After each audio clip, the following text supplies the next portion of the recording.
pressed the wrong button there. Sorry about that.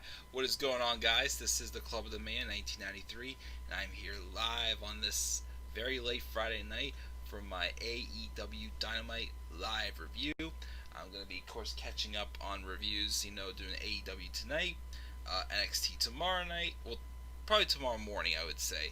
I'm booked this weekend and for the next several days.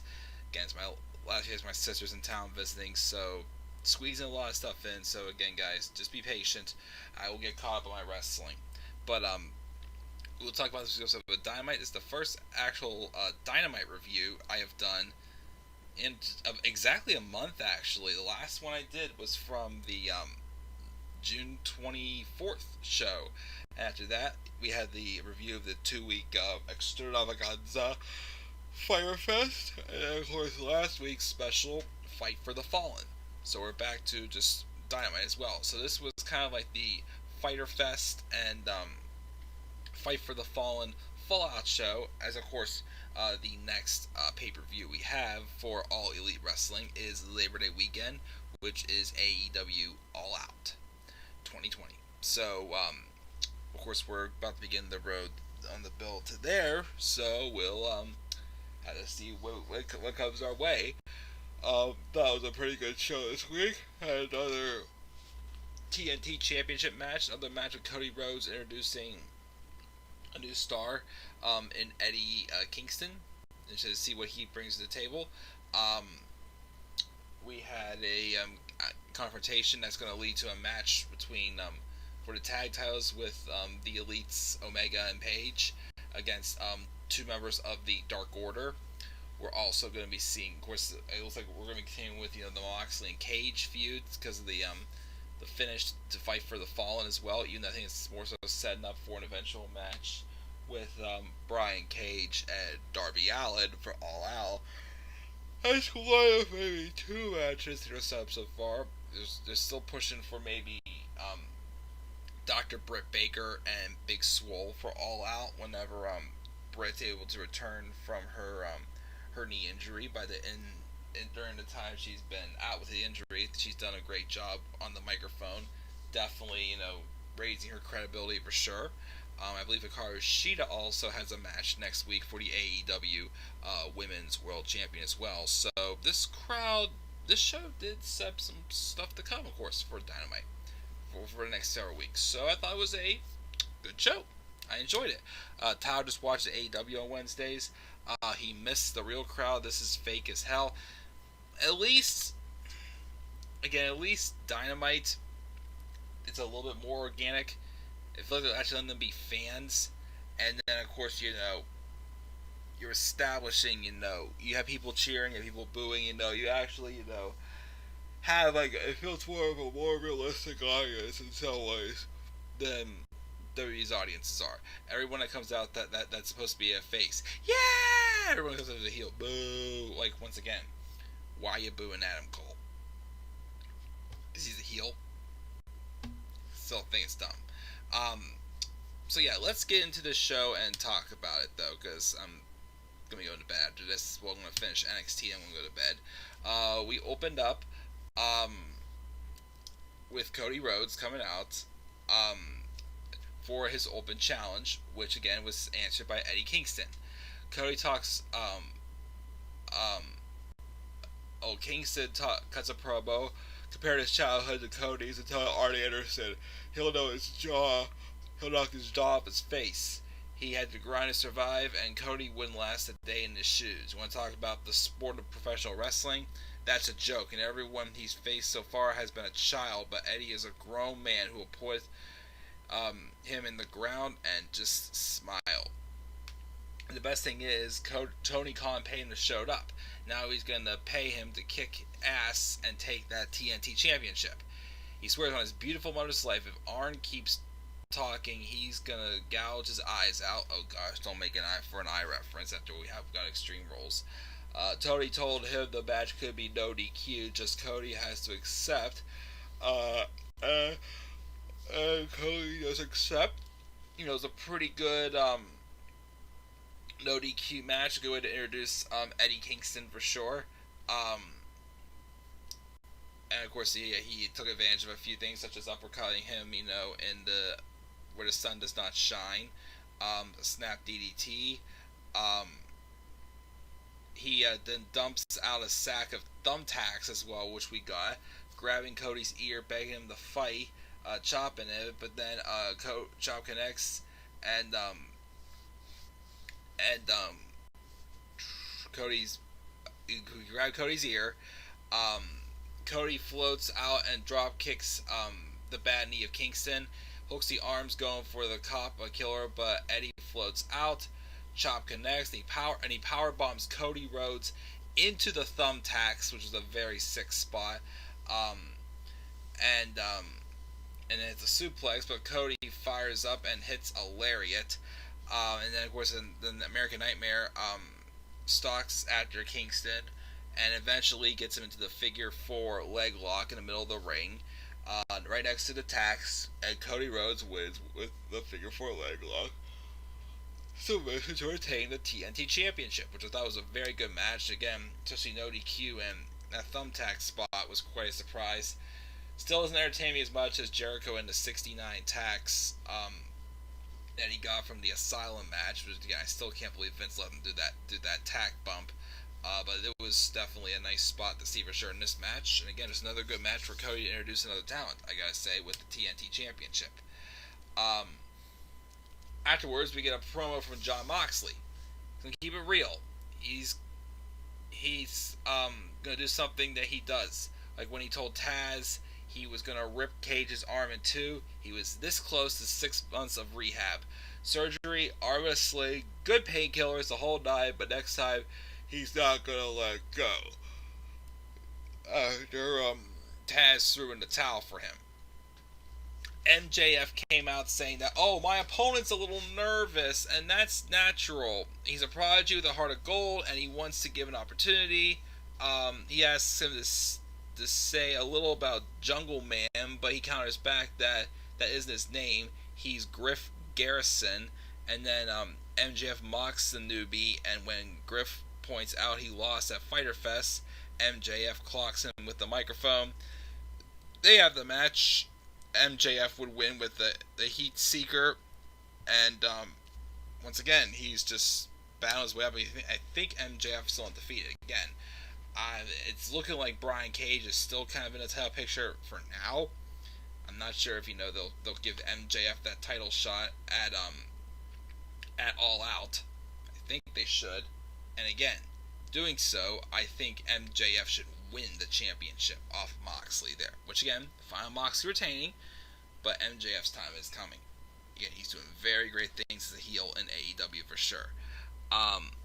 Tony Schiavone then is backstage with Rebel for an update on Dr. Britt Baker, who goes to clarify her name, but Britt calls her in for something or other. The interviewer goes into Britt's dressing room, and she tells us that the conspiracy is continuing. We all remember when Hikaru Shida busted her nose, and she returned the next week. How was she paid? Her fragile, fractured nose was targeted and taken advantage of. This leads to reveal rule number 4 of being a role model. Never count out a role model. And she says she's set for the biggest comeback of all time. As she probably is about maybe a month away. We'll see. Just going by fast. I still can't believe, I still am again very glad that it wasn't like a 6 to 9 month injury as we originally thought. Unfortunately, Chris Statlander got hit with that, so sucks for her. Brian Cage and Taz comes into the ring. Taz says it's been a difficult week. There's been a lot of heated discussions, and Cage apparently almost fired Taz, but cooler heads prevailed when he explained why he threw in the towel. It was business. He'll be damned he's going to stand there and let this machine have his bicep torn a second time. He swears that Brian Cage is never going to be positioned like that again. He's never going to tap. He's not wired to tap, and that's why he's the FTW World Heavyweight Champion. No surrender, no quit. And then Darby Allin comes out. Of course, he wants to get his revenge on Brian Cage for putting him on the shelf like he did. But then Ricky Starks attacks him and beats him down. Cage powerbombs Darby on the ramp and then powerbombs him over the ropes and into the ring Starks hits a Tiger Lift DDT until John Moxley comes out with a barbed wire bat to make the save. Which I think next week we're getting a match with Moxley and Allen taking on Brian Cage and Ricky Starks. Should be an interesting match to see. We're also getting a 16-woman tag team tournament. I think it's just for tag titles. I think it's just for just teams in general. Just a way to give some women a spotlight. I think it could work. I think. As I keep saying, I still think the women's division is probably the weakest thing in AEW right now. But it's still growing. But there's a lot of injuries, so maybe this tournament could give them a boost. Who knows? Inner Circle's backstage. Jericho complains about his $7,000 jacket that got ruined with orange juice, so he's going to ruin Orange Cassidy's career. And they're going to embarrass Jurassic Express tonight. Young Bucks and Butcher and the Blade had a Falls Count Anywhere match I thought was pretty good. Butcher and the Blade definitely benefited from working with the Bucks and teaming with the Lucha brothers as well. We have a Van Dam there with a cookie sheet, a lawn dart, putting someone face first to the back door of the trailer. Matt Jackson and a two-peg Gajiro out of the trailer. The Bucks smashed Blade first into one of the Lexans snot guards to the concrete. Super kick onto the escalator, taking the Blade for a ride down the ring. Just an overall very fun match. Again, I definitely think this benefited Butcher and the Blade. Eventually, the Young Bucks win with stereo dives on the stage. So that was a good match. Jake the Snake Roberts and Lance Archer are backstage. Archer drags the interview guy to the locker room and he beats up all the local talent, and then then Jake cuts a promo all the while how sooner or later someone's going to have to stand up to them. We have Diamante and Evelis have a match. Diamante wins the small package. We have Hangman Adam Page and taking on Allen 5 Angels of the Dark Order. When Hangman wins, but afterwards, Page mentions he wants the Dark Order to come down and fight him, but instead, Mr. Brody Lee and now his new associate Colt Cabana, boom boom boom, Colt Cabana. Brody says he's been nothing but impressed with Hangman, but not impressed by his lack of friends and his lack of a tag team partner, and he's clearly in danger. He's not here to hit him, he just wants to offer him the protection of the Dark Order. Page gets on the mic and says he appreciates the comments that he offer of friendship, but he's not sure he's ready to join a cult right now. Brody says he just made his bed and he hopes to enjoy his sleep.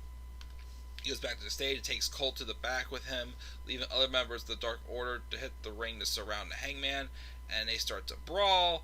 But then FTR comes out, and then so does Page's tag team partner and tag team champion with him, Kenny Omega, which again was interesting since Kenny Omega teased a little bit of a heel turn last week. So I guess next week we're going to be getting a tag title match next week with the Dark Order. We're also being told that Hikaru Shida is going to defend her women's title against Diamante, and then the Tornado tag with Ricky Starks, Brian Cage, and Moxley and Allen. Not a bad idea. And then the main event was the Inner Circles taking on Chris Jericho and Jake Hager taking on Jurassic Express. Again, they're definitely giving a lot of time to Jurassic Express. I feel like they're definitely trying to build them up. They had a very good match. Regular main event. The Inner Circle wins though with a code breaker from Jericho on the Luchasaurus. But afterwards, the Inner Circle and Serpentico beat down Jurassic Express. So Serpentico takes off. Hits a shooting star press, takes off the mask, and it is Sammy Guevara making his return as he's been out because of some recent controversy and whatnot. But Sammy is back. The Inner Circle will continue to beat down before Orange Cassidy and Best Friends come out and make the save. We're just going to set up for a 10-man tag match at the Inner Circle next week, and then Jurassic Express and Best Friends and Orange Cassidy Again, they're going to face off in a 10-man tag match next week. Main event. Sounds good to me. And that's how the show ends. Good show. I gave it a B.